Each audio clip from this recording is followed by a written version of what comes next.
एक बात ज़िंदगी में हमेशा याद रखिएगा, चाहे रिश्तेदार हो चाहे दोस्ती यारी हो, ये जो इतनी महंगाई का अब जो दौर चल रहा है ना, कि जिसमें हम 2 वक्त की रोटी इज्जत से खा लें, वही बहुत बड़ी बात है। इस दौर में चाहे रिश्तेदार हो चाहे आपके दोस्त यार हों, पैसों का लेन देन हरगिज़ नहीं करिएगा। वक्ती तौर की नाराज़गी होगी जब कोई आपसे पैसे मांगेगा, जाहिर सी बात है आप उसको उस टाइम पर क्लियर मना कर देंगे, तो जाहिर सी बात है दिल में ज़रा सी तो मेल आएगा ना। लेकिन ये वक्ती तौर की जो नाराज़गी होगी ना, ये बर्दाश्त कर ली जाएगी। लेकिन बाद में अगर कोई बहुत बड़ा नुकसान या और कोई बहुत बड़ी प्रॉब्लम क्रिएट हो जाए, तो उससे अच्छा है कि आप वक्ती तौर की जो है ना नाराज़गी, वो एक्सेप्ट कर लें बाद में बहुत बड़े नुकसान को उठाने से।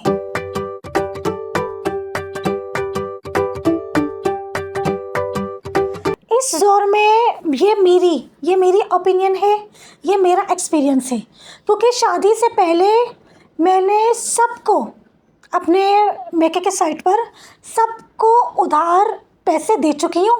सबके साथ मेरा उधार का लेन देन हो चुका है, यानी कि मैंने दिए हैं, मैंने लिए नहीं हैं, मैंने दिए हैं। मैं अपना पर्सनल एक्सपीरियंस आप लोगों को बता रही हूँ, तो इससे भी हमें जो है वो पता चल जाता है कि कौन सा बंदा जो है अगर आपसे उधार पैसे ले रहा है तो आपका उधार वापस करने में खरा है कि नहीं है।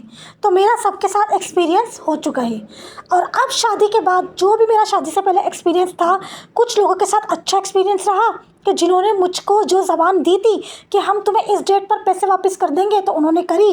लेकिन जिन लोगों ने जो ज़बान दी वो उस ज़बान पर भी उन्होंने पैसे नहीं दिए, बल्कि मुझे रुला दिया मेरे पैसे वापस करने में।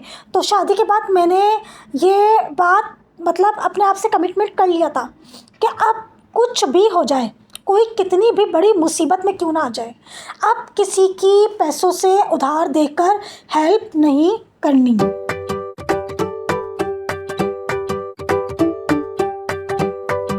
क्योंकि अगर आपने किसी ऐसे शख्स को उधार पैसे दे दिए जो वक्त पर वापस करने के मामले में खरा नहीं है, तो समझिए कि आपने खुद फांसी का फंदा अपने गले में डाल दिया। अब आप उससे बोलते रह जाएंगे, उसको कॉल मैसेज करते रह जाएंगे, वो बंदा आपको पैसे वापस लौटाने में रुला देगा और आपको इतना परेशान करेगा कि आप जो है ना, फिर ये आप अपने आप से कमिटमेंट करने पर मजबूर हो जाएंगे कि अब चाहे ये बंदा जितनी बड़ी से बड़ी मुसीबत में क्यों ना आ जाए, मैंने इसकी किसी सूरत 100 रुपये से भी हेल्प नहीं करनी। और जो ये दौर इतनी महंगाई का दौर जा रहा है, तो इस दौर में मैं ये कहती हूँ, चाहे रिश्तेदार हो चाहे दोस्ती यारी हो, पैसों का लेन देन होना ही नहीं चाहिए। ना मैं किसी से उधार मांगूँ और ना ही मैं किसी को उधार पैसे दूँ। जो भी मेरे पर कोई प्रॉब्लम अगर आती है या मुझे जैसे तैसे भी किसी बड़े अमाउंट की ज़रूरत पड़ती है, मैं अपनी कोई गोल्ड की चीज़ उठाकर बेच दूँ, XYZ किसी की भी तरीके से मैं अपना अरेंज कर लूँ, लेकिन इंशाल्लाह ना तो मैं किसी से उधार पैसे मांगूँगी और ना ही मैं कभी किसी को उधार पैसे दूंगी। क्योंकि इन पैसों की वजह से ना बहुत सारे ऐसे केसेस देखे हैं कि ताल्लुकात बहुत ज़्यादा ख़राब हो जाते हैं।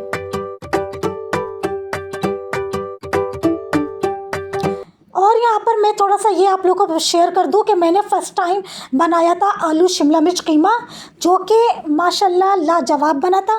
क्योंकि कुछ समझ में नहीं आ रहा था, एक दिल हो रहा था आलू कीमा बनाऊँ, एक दिल हो रहा था शिमला मिर्च कीमा बनाऊँ। फिर मेरे हस्बैंड ने बोला शिमला मिर्च घुल जाती है उसके अंदर, तो ऐसा करो दोनों चीज़ें एक साथ डाल दो।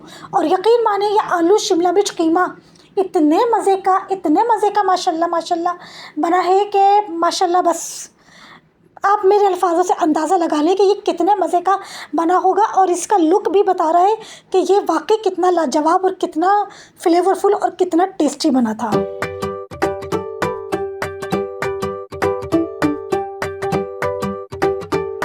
बहुत ज़्यादा स्कैम हो रहा है। फिर मैं आज के व्लॉग में आप लोगों को बता रही हूँ, क्योंकि कल मेरे भांजे आकिब से बात हुई, तो उसने भी मुझे बताया कि उसके पास भी फेसबुक मैसेंजर पे उसका कोई दोस्त है आसिफ, जो कि सऊदी अरब में होता है, उसकी फ़ेक आईडी से किसी ने मेरे भांजे को अप्रोच करा और मेरे भांजे के साथ स्कैम करने की कोशिश करी। लेकिन शुक्र अल्लाह का, अल्हम्दुलिल्लाह, मेरा भांजा जो है आकिब माशाल्लाह से काफ़ी होशियार और समझदार है और उसको काफ़ी ज़्यादा नॉलेज है कि आजकल ये एक्टिविटीज़ हो रही हैं फ्रॉड होने की और स्कैम होने की। हैकर्स जो है वो बहुत ज़्यादा ऐसा कुछ मतलब कर रहे हैं लोगों के साथ। तो शुक्र है कि आकिब उनके जो उन्होंने आकिब के साथ फ्रॉड करने की कोशिश करी थी, कि शुक्र है अल्लाह का कि आकिब उनके फ्रॉड में नहीं आया। और मेरे हस्बैंड के एक दोस्त हैं, उनका भी नाम आसिफ है, उनके नाम से फ़ेक आईडी बनाकर उनके बहुत सारे दोस्तों के साथ फ्रॉड किया है। तो मेरे हस्बैंड के दोस्त हैं तो अपने व्हाट्सएप के स्टेटस पे और फेसबुक पे और बहुत सारे मतलब जो उनके पास एप्लीकेशन से सब पर उन्होंने स्टेटस लगा दिया कि मेरे नाम से फ़ेक आईडी बनाकर मेरे दोस्तों को लूटा जा रहा है। तो सब होशियार ख़बरदार रहें। इस किस्म की मेरी फ़ेक आईडी से अगर किसी के पास कोई मैसेज आए और कोई आपसे पैसों की हेल्प मांगे तो आपने पहले मुझे कॉल करके कंफर्म करना है कि ये मैं हूँ या नहीं हूँ, वरना अदरवाइज़ मैं फ़ेसबुक मैसेंजर पे किसी से भी कांटेक्ट नहीं करूँगा। अगर मुझे किसी से पैसों की भी ज़रूरत होगी तो मैं डायरेक्ट कॉल करूँगा या व्हाट्सएप पे कांटेक्ट करूँगा। तो इसलिए मैं फिर दोबारा आप लोगों को बोल रही हूँ, बहुत ज़्यादा स्कैम, बहुत ज़्यादा फ्रॉड हो रहा है। खुदारा मैं तो सबको एडवाइस दूँगी, ये फेसबुक और फेसबुक मैसेंजर इसको उठाकर डिलीट कर दें, इसको उठाकर पहली फुर्सत में डिलीट कर दें, इससे पहले कि कोई बहुत बड़ा नुकसान कर बैठे। मैं फिर दोबारा बोल रही हूँ, I am begging my hands in front of you, it's my humble request to all of you कि फेसबुक मैसेंजर को उठाकर डिलीट कर दें। और सबसे बढ़कर इस महंगाई के दौर में, चाहे आपके रिश्तेदार हो चाहे आपके दोस्त यार हों, पैसों का लेन देन होना ही नहीं चाहिए। आप अपनी कोई भी चीज़, गोल्ड की चीज़, आप अपनी गाड़ी, कुछ भी XYZ जो भी आपके पास एक्सपेंसिव चीज़ हो, उठाकर उसको बेचकर अपनी खुद ही प्रॉब्लम सॉल्व कर लें। लेकिन खुदारा ना तो किसी से पैसा मांगे और ना ही किसी को पैसा उधार दें।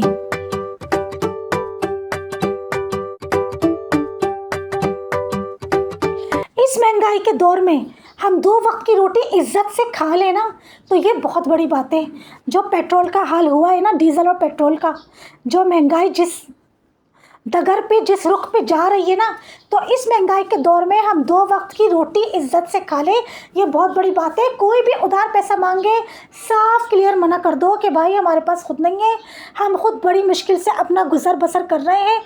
1 रुपया भी किसी को उधार ना दे जो ये महंगाई का दौर चल रहा है।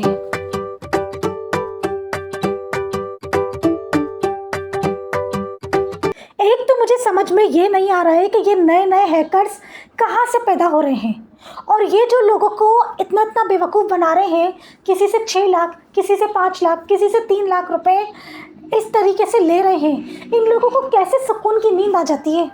और ये जो पैसा जो लोगों को पागल बनाकर ले रहे हैं, ये पैसा कैसे ये लोग हजम कर जाते हैं? क्योंकि मेरा ये मानना है, जो मैंने अपने सोशल सर्कल भी देखा है, अगर कोई किसी को टोपी पहनाकर पैसों के मामले में चूना लगाता है ना और किसी से एक्स्ट्रा पैसे ले लेता है तो वो पैसे उसको हजम नहीं हो पाते। अल्लाह पाक उसका वो पैसे ना, जो उस बंदे ने जिनको भी बेवकूफ़ बनाकर लिए होते हैं, वो किसी न किसी सूरत में, किसी न किसी शक्ल में ना अल्लाह पाक उसके वो पैसे निकलवा ही देते हैं, या तो हॉस्पिटलों के ज़रिए या कोई ना कोई ऐसा जो है ना वो सीन उनकी लाइफ में हो जाता है कि वो जो पैसे उन्होंने किसी को टोपी पहनाकर लिए होते हैं ना, वो पैसा उनका अल्लाह पाक फिर निकलवा ही देता है। तो मुझे ये समझ में नहीं आ रही कि ज़मीर कैसे गवारा कर लेता है, कैसे मतलब सुकून की नींद आ जाती है। जो भी किसी का हक हलाल की कमाई इस तरीके से हैकर्स ले रहे हैं, उनको कैसे हजम हो रही है, मुझे ये समझ में नहीं आ रहा।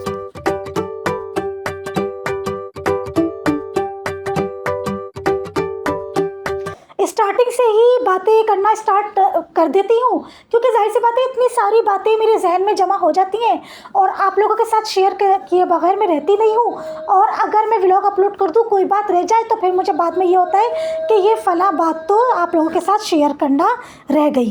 अच्छा, ये मेरे बेडरूम के सामने हैदर लाल के नाम से इन्होंने स्टार्ट किया है, तो यहाँ पर मैं दिखा रही थी कि ये तो एक तो ना तो साफ़ सुथरे हाथों से काम कर रहे हैं, और ये देखिए ये जो इनका काउंटर बना हुआ है ना, ये सुबह से लेकर शाम तक धूल मिट्टी, इसके ऊपर बिल्ली भी आकर सोती है। और इसके ऊपर मैंने कितनी दफ़ा देखा है कि एक चरसी भी आकर लेटता है, सोता है, और ये बंदा उसी के ऊपर देखे ऐसे ही फ्रेंच फ्राइज़ की कटिंग कर रहा है, और ये इन फ्राइज़ को वॉश भी नहीं करेगा।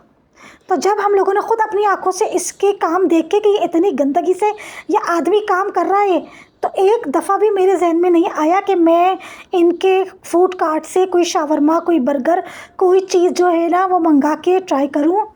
जब मैंने अपनी आंखों से ये सब सीन देख लिए ना, नज़ारे देख लिए, तो मतलब नहीं, मेरा दिल बिल्कुल भी गवारा नहीं कर रहा।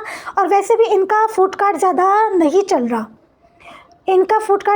रहा, लोगों को नहीं पसंद आ रहा। तेल भी गंदा इस्तेमाल कर रहे हैं, बस बहुत गंदगी से ये काम कर रहे हैं। और जी ये है थर्सडे का दिन। माशाल्लाह माशाल्लाह, अल्लाह पाक नज़र बद से बचाए। अल्लाह पाक मेरी भतीजी को बहुत सारी खुशियाँ अता करे, मेरी सारी भांजियों को, मेरी दोनों भतीजियों को। गिनती की मेरी 2 भतीजियाँ हैं, आखिरी भतीजी रह गई थी माशाल्लाह माशाल्लाह, उसकी भी अब शादी हो रही है अल्लाह पाक के हुक्म से। अल्लाह पाक उसको हमेशा अपने हस्बैंड के साथ खुश रखे। तो जी मेरी भतीजी ने कर दी थी फरमाइश,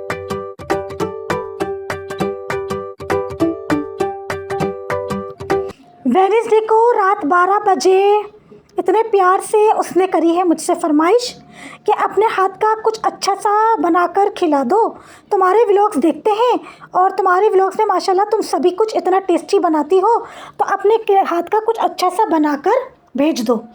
अब जाहिर सी बात है, जो भतीजे भतीजियाँ, जो भांजे भांजियाँ होते हैं ना, वो जो सबसे लास्ट वाली होती है ना, पप्पो हो चाहे खाला हो, उससे ज़्यादा अटैचमेंट होती है, और उससे जो है ना वो तुम से ही बात होती है, और सारी फरमाइशें भी उन्हीं से करनी होती है, जो सबसे छोटी पप्पो या जो सबसे छोटी खाला हो। तो बस मेरे साथ भी यहाँ पे कुछ ऐसे ही सीन हुआ, क्योंकि जाहिर सी बात है मेरी भतीजियाँ 2 ही हैं, मेरे भतीजे जो कि मेरा खून है, मेरे बेटे हैं, मेरे भतीजे भतीजियाँ, और मेरे भांजे भांजियाँ सब मुझसे बेइंतहा अटैच है, और सब मुझसे फरमाइशें ऐसे खुल्लम खुल्ला करते हैं कि जैसे कि बस क्या बताऊँ मैं आप लोगों को। तो बस रात को 12 बजे मेरी भतीजी ने कर दी थी फरमाइश कि कुछ अच्छा सा बना कर खिला दो, और थर्सडे वाले दिन मैं सुबह से खड़ी हो गई थी अपनी भतीजी की फरमाइश को फुलफ़िल करने।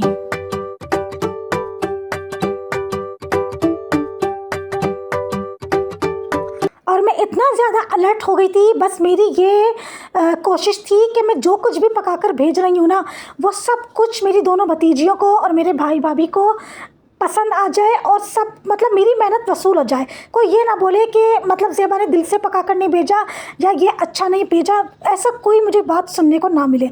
और शुक्र अल्लाह का, अल्हम्दुलिल्लाह माशाल्लाह, अल्लाह नज़र बद से बचाए। चिकन बिरयानी और थोड़ी सी चिकन स्टिक्स जो कि मैंने अपने लिए मैरिनेशन करके रखी हुई थी कि मेरा जब दिल करेगा मैं फ्राई करके खा लूँगी। बस मैंने भी सोचा कि चलो मैं ये भी उनको टेस्ट करवा दूँ। तो यहाँ मैंने चिकन बिरयानी, चिकन स्टिक्स और कड़ी मैंने उन लोगों को भेजी थी। और माशाल्लाह अल्हम्दुलिल्लाह, जो मैंने टाइम दिया था ना अपनी भतीजी को कि इंशाल्लाह शाम को 7 बजे खाना पहुँच जाएगा, यकीन माने बिल्कुल 7 बजे खाना उनके घर पे पहुंच गया था। जो मैंने टाइम दिया था उसी टाइम पर मैंने उन लोगों को खाना भिजवा दिया था।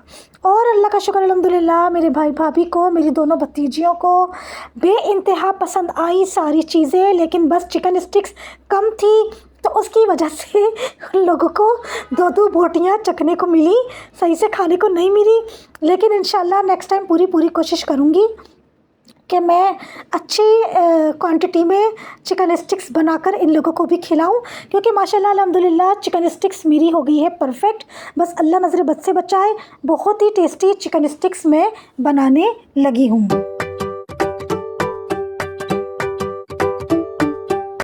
जब मैंने ईद के 4th डे अपनी सिस्टर्स की दावत करी थी, यकीन माने मेरी सिस्टर 3rd नंबर वाली सिस्टर ने मेरे हस्बैंड से कॉल पे बोला कि ज़ेबा ने मुझसे ही सीखी है चिकन स्टिक्स बनाना, लेकिन मुझसे ज़्यादा मज़ेदार चिकन स्टिक्स ज़ेबा बनाने लगी है, मुझसे ज़्यादा अच्छी ज़ेबा बनाती है।